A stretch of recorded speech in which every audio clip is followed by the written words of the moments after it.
మనకి తెలియనటువంటి హిమాలయ గురువుల ద్వారానో లేదా మరో గురువుల ద్వారానో భౌతికంగా వచ్చి మాస్టర్ గారు మీకు సందేశాలు ఇస్తుంటారు ఆశ్రమాలకు వచ్చి, ఏదో ఒక రూపం రహస్య రూపంలో వచ్చి, అలా మీ ఆశ్రమానికి రావడం, ఏదో గురువు రూపంలో మీ ఆశ్రమానికి రావడం, వారి సందేశాన్ని ఇవ్వడం అలాంటి ఎప్పుడైనా జరిగినాయమ్మా? ఒక్క హిమాలయన్ గురువు గారు వచ్చారండి.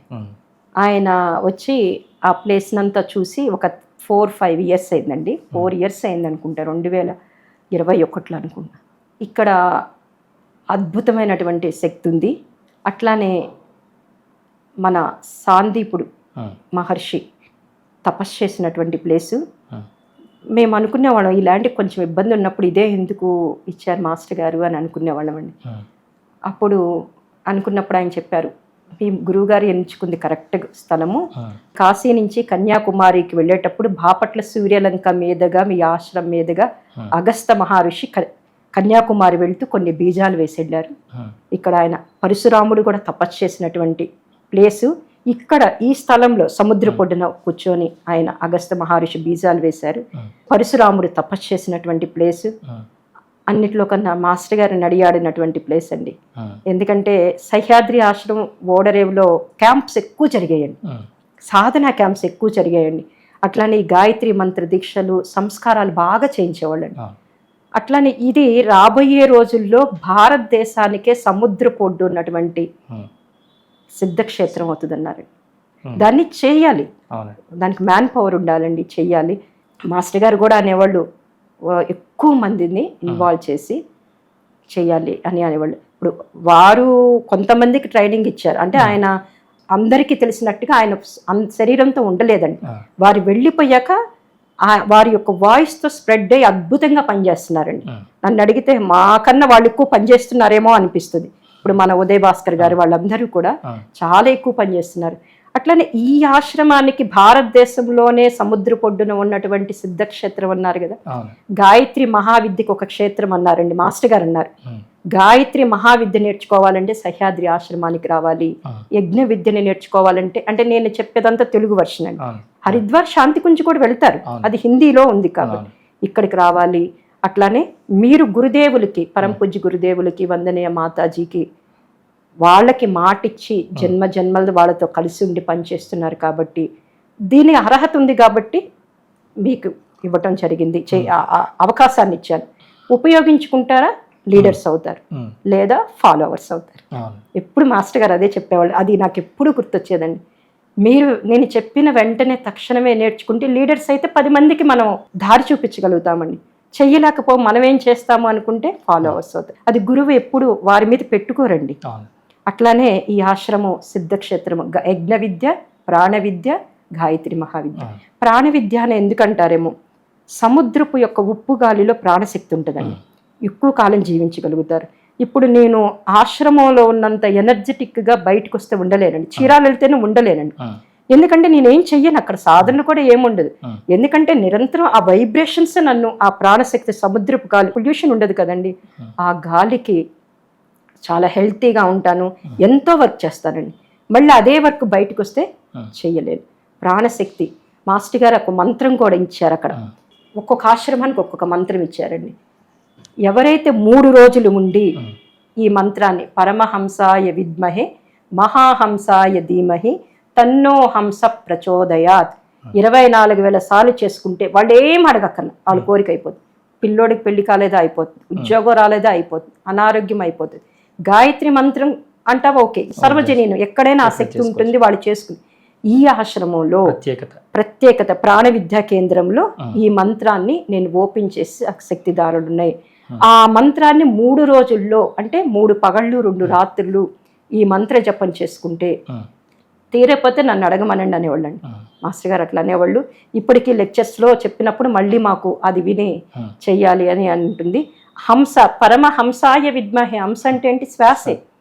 శ్వాసనే లోనున్నటువంటి భగవంతుడు ఆ హంస మహాహంసగా మారి మనము ఆ భగవంతుడి యొక్క చేతనత్వం వైపు వెళ్ళడం కోసమే. అది నాలో ఉన్న గురువుని తేవాలి అంటే నేనేమనుకుంటానంటే అండి, సహ్యాద్రి ఆశ్రమంలో ఉన్నటువంటి ప్రాణశక్తితో తొందరగా తెచ్చుకోవాలి. అయితే కంప్లీట్ మౌనం సర్వీస్, వేరే మాటలు ఉండకూడదండి ఆశ్రమాలు.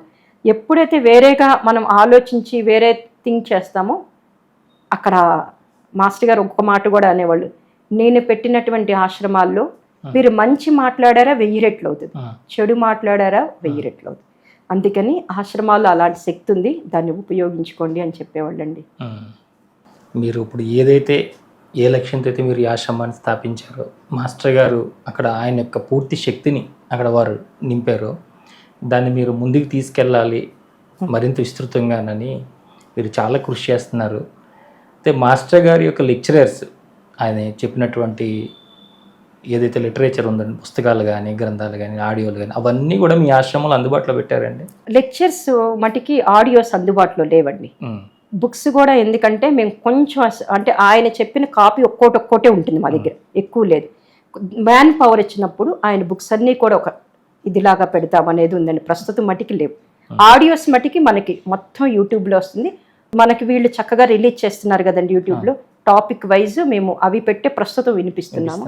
బుక్స్ మటుకి ప్రతిదీ ఒక కాపీ ఉంటుంది. దాన్ని మేము రాబోయే రోజుల్లో ఒక బుక్ షాప్, అంటే మాస్టర్ గారి జ్ఞానాన్ని ఒక గ్రంథాలయం లాగా పెట్టాలనండి నా కోరిక. దాన్ని మేనేజ్ చేసేవాళ్ళు కావాలి, ఎందుకంటే సముద్ర పొడ్డు కదండి, కొంచెం చెదులు రావటము, కొన్ని ప్రాబ్లమ్స్ ఉన్నాయండి.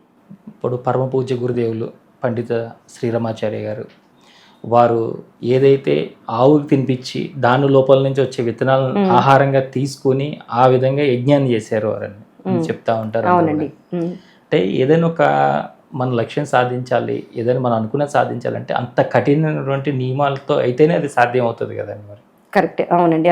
మీరు ఇంత పెద్ద లక్ష్యాన్ని పెట్టుకున్నప్పుడు మీరు కూడా అంత మరి కఠినమైనటువంటి ఒకటి తీసుకుంటేనే కదా దాన్ని సాధించడానికి. మీరు ఆ విధంగా ఏమన్నా అనుకుంటున్నారా? ఎలాంటివి అంటే మాస్టర్ గారు మీకు ఇచ్చినటువంటి సందేశంలోనే నేను ఒకటి అనుకుంటానండి. ఒక 24 మంది అక్కడ ఉండి ఒక్కొక్కరికి ఒక్కొక్కటి ఇచ్చి ఆర్గనైజ్ చేయగలండి. నేను చక్కగా ఆర్గనైజేషన్ చేసే ఆ ఎబిలిటీ నా దగ్గర ఆశ్రమంలో ఉంది. దాంతోపాటు గురువుగారు లాగా నాకు 7 hours గాయత్రి మంత్ర జపం చేయాలని తప్పనుంది. కంప్లీట్ మౌనం అట్లా ఉంది. కానీ నేను మాస్టర్ గారి శరీరంతో ఉన్నప్పుడు 2 సార్లు, ఇది అంటే బయటికి చెప్పచ్చో లేదో తెలియదు కానీ, మాస్టర్ గారి శరీరంతో ఉన్నప్పుడు మామూలుగా ఒక స్టైల్గా ఒక స్టూడెంట్ లాగా ఉండేదాన్ని. కానీ ఆధ్యాత్మికంగా మాస్టర్ గారి దగ్గరికి వచ్చినప్పుడు బయట వాళ్ళకి ఎవరికి తెలియదండి. ఒక మాట అనేవాళ్ళండి, మాస్టర్ గారు మీరు ఏంటో నేను గొప్ప ఆత్మని అలా అంటారు కదా, నేను మామూలుగానే ఉన్నాను కదండి. మాస్టర్ గారికి భూత భవిష్య వర్తమానాలు తెలుస్తున్నాయి, నాకు తెలియదు. అంటే టైం వస్తే నీకు టైం వచ్చినప్పుడు డెఫినెట్గా తెలుస్తుంది, నువ్వు గుర్తు తెచ్చుకోవటమే అన్న. నాకు కోరిక ఉందండి, నెలలో ఒక అనుష్ఠానం చేయాలని ఉంటుంది, మొదలు పెడతాను చేయలేనండి. మాస్టర్ గారితో ఉన్నప్పుడు కూడా నేను చాలాసార్లు గాయత్రి మంత్రానుష్ఠానం చేయాలనుకుంటాను. ఒకటే 2-3 సార్లు ఈ మాట వాడారండి మాస్టర్ గారు, నువ్వు గుర్తు తెచ్చుకో. బహూని మే వ్యతీతాని జన్మాని తవత అర్జున. అంటే కృష్ణుడు ఎట్లయితే అర్జునుడికి చెప్తారు కదండి, నాకేమీ లేదు, నాకేం తెలియట్లేదు, నేనేం చేయలేను అంటాడు అర్జునుడు. కృష్ణుడు మనిద్దరం కొన్ని జన్మల నుంచి కలిసి వచ్చామురా, నాకు తెలుసు నీ జన్మ పరంపర, నువ్వేం చేయడానికో తెలుసు, అందుకే నేను చెప్పింది చేయి అంటాడు కృష్ణుడు. అట్లానే మాస్టర్ గారు కూడా కొన్ని జన్మల నుంచి నాతో వస్తూ ఉన్నావు నా ప్రణాళికతో, నువ్వు గుర్తు తెచ్చుకో. ఆ గుర్తు తెచ్చుకోవటానికైనా నాకు ఒక సాధన ఉండాలి కదండి, గుర్తుకు రావట్లేదు కదా, భూత భవిష్య వర్తమానాలు ఏం తెలియటం లేదు కదా. అప్పుడు అనుకునేదాన్ని నేను, 2 ట్యూబ్లైట్స్ ఒక చాటు ఉండవు అన్నారు. ఆయన అన్నది అర్థం కాల. కాకపోతే ఆ అనుమానం 14 తర్వాత తీరిపోయింది.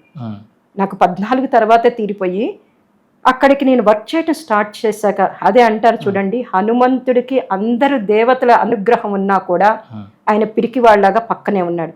కానీ రాముడి యొక్క కార్యక్రమం చేసినప్పుడు ఏమయ్యాడు, మంచి పేరు తెచ్చుకోగలిగాడు, ధైర్యశాలిలాగా అయ్యాడు. అలానే నేను 14 ముందు మాస్టర్ గారు ఎన్నిసార్లు అంటున్నా కూడా నేను నవ్వుతా తీసుకునేదాన్ని. ఒకసారి నవ్వానండి, నాకేం మాస్టర్ గారు నాకేం తెలుసు అది ఇదంటే కోపంగా కోపడ్డారండి. పరం పూజ్య గురుదేవులకి మాట ఇచ్చొచ్చావు పోయిన జన్మలో, ఏదైతే పండిత శ్రీరామ్ శర్మాచార్య గారు ఉన్నారో వారికి మాట ఇచ్చి వారి కార్యక్రమం చేయడానికి వచ్చావురా, ఒక కారులో వెళ్తున్నాను క్యాజువల్గా, అంత కోపంగా అన్నారు. వచ్చి మాట ఇచ్చొచ్చి నేనేం చేయలేను అంటావేంటి, టైం వచ్చినప్పుడు నువ్వు బాగా చేస్తావురా, నీకు తెలియదు నువ్వెవరు అనేవాళ్ళని. అది నాకు 14 తర్వాత తెలిసిందండి. అట్లానే గుర్తు తెచ్చుకోవటం ఎలా అనేది నాకు తెలియదు, ఇప్పటికీ నాకు తెలియదు. కానీ నేను ఎవరికైనా ఏదైనా జరిగిపోతుందంటే జరిగిపోతుందండి. ఇప్పుడు వచ్చి అంటే వాళ్ళ బాధ నా బాధలాగా మారిపోతుంది, అదేంటో తెలియదు. వాళ్ళకి పిల్లలు లేరన్నా, వాళ్ళు అనారోగ్యంతో బాధపడుతున్నా ఆ వైబ్రేషన్స్ నా శరీరంలోకి స్ప్రెడ్ అవుతాయండి. నాకు బాధలాగా అయిపోయింది అంటారు. ఇంకోటి నేను నవ్వుతా అన్న మాట కూడా జరిగిపోతుందండి. అప్పుడు నేను బ్యాలెన్స్ చేసుకున్న నవ్వుతా అనకూడదు, అలానే హైలైట్ అవ్వకూడదు. ఎందుకంటే మాస్టర్ గారిని చూశాను, నేను ఎక్కడ హైలైట్ అయ్యేవాళ్ళు కాదు. కాకపోతే ఇప్పుడు ఆశ్రమం గురించి స్ప్రెడ్ చేయడం కోసం మాట్లాడాల్సి వస్తుంది, కానీ అవి జరుగుతున్నాయండి. అప్పుడు నేను అనుకున్నాను, మాస్టర్ గారి యొక్క చేతనత్వం ఎక్కడో పనిచేస్తుంది. నేను చెయ్యలేను అనుకొని నేను కూర్చోకూడదు, చెయ్యగలను అనుకొని నా వెనకాతల మాస్టర్ గారు ఉన్నారని చాలా సాధించానండి. సహ్యాద్రి ఆశ్రమానికి వచ్చిన ఇబ్బందుల్ని చాలా సాధించాను.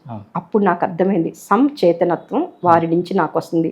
ఎప్పటి వరకు నేను పనిచేసేంత వరకే ఉంటుంది, కానీ నాకు ఇవి తెలియటం లేదుగా మాస్టర్ గారు అని ఇప్పటికీ అడుగుతానండి. ఇప్పుడు భవిష్యత్తులో ఏం జరగబోతుందో తెలియట్లేదు, నేను పోయిన జన్మలో ఎవరో తెలియట్లేదు అంటే తెలుసుకోవాల్సిన అవసరం ఏముంది? అవి తెలిస్తే నువ్వు అసలు ఏం పని చేయ కూర్చుంటావు అంటారు.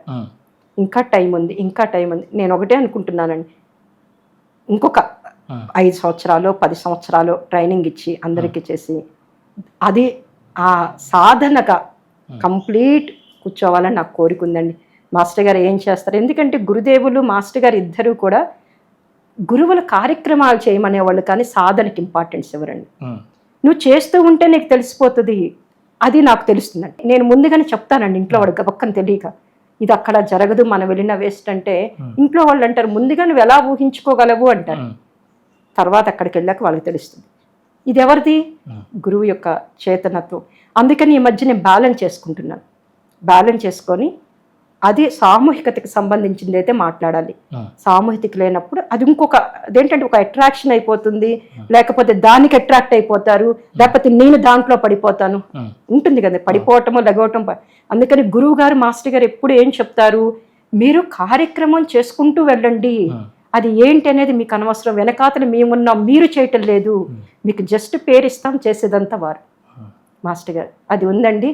అట్లానే ఆ సహ్యాద్రికి కొన్ని ఫ్యామిలీస్ ఏర్పడ్డాక మట్టుకి నేను మాస్టర్ గారితో ఫైట్ చేస్తాను, అదేంటో చూపించమంటాను. కానీ అడగటానికి కూడా అన్ని పనులు అయిపోతున్నాయిగా, నాకు డౌట్ అదే, అన్నీ అయిపోతున్నాయి. పెద్ద పెద్ద సంభవాలు అయినాయండి. 2024లో సంభవాలు ఎవరు చేశారు? పూజ్య శ్రీరామకృష్ణ గురుదేవులు, పరమ పూజ్య గురుదేవులే చేశారు. ఇంకా నాకు ఏంటి పని చేయటమే కదా, నేను ఇంకా ధ్యానమో లేకపోతే ఏదో తెలుసుకోవడానికి కూర్చోకూడదు అనేది మొన్న నాకు అర్థమైందండి. ఇన్నాళ్ళ నుంచి తప్పని పడ్డాకని అర్థమైంది, కానీ ఎక్కడో చెయ్యాలని ఉందండి.